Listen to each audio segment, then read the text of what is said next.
Samantala, report mula sa Kamara mula kay Manang Milky Rigunan. Ang report ni Manang Milky, pagrepaso sa Philippine Building Act ay iginiit sa Kamara sa harap naman ng pinangangambahang The Big One. RH12, Milky Rigunan sa detalye. Manang Milky. Sister Ella at Lakay, dapat maripaso ang Philippine Building Act para malaman ang katatagan ng mga gusali sa bansa sa harap ng pinangambahan na The Big One. Ginawa ni Representative Salvador Pleito ng ika-6 na distrito ng Bulacan ang rekomendasyon matapos tumama ang malakas na lindol sa Myanmar at Thailand. Ayon kay Pleito, Vice Chairman ng House Committee on Public Works, luma ng umiiral na Philippine Building Act na napagtibay 48 years na ang nakalilipas.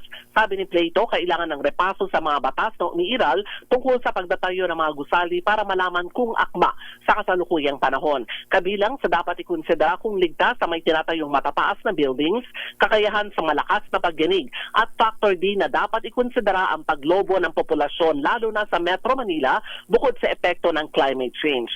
Narito si Congressman Salvador Pleito sa panayam ng isyung pambayan. Dapat mayroon pa tayong bagong Philippine Building Act para ma-repeal na natin yung obsolete 48 years ago, yung Republic Act 6541, na this is an act to ordain and institute National Building Code of the Philippines, at saka yung PD 1096, otherwise known as the National Building Code of the Philippines.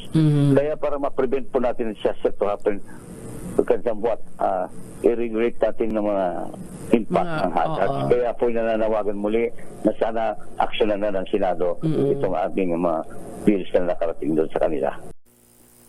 Umaapela rin si Pleito sa Senado na ipasa na ang panukalang batas na napagtibay ng Kamara tungkol sa pagrepaso sa Philippine Building Act at matiyak ang disaster preparedness ng mga local government units sa pangailangan o pinangambahan na The Big One.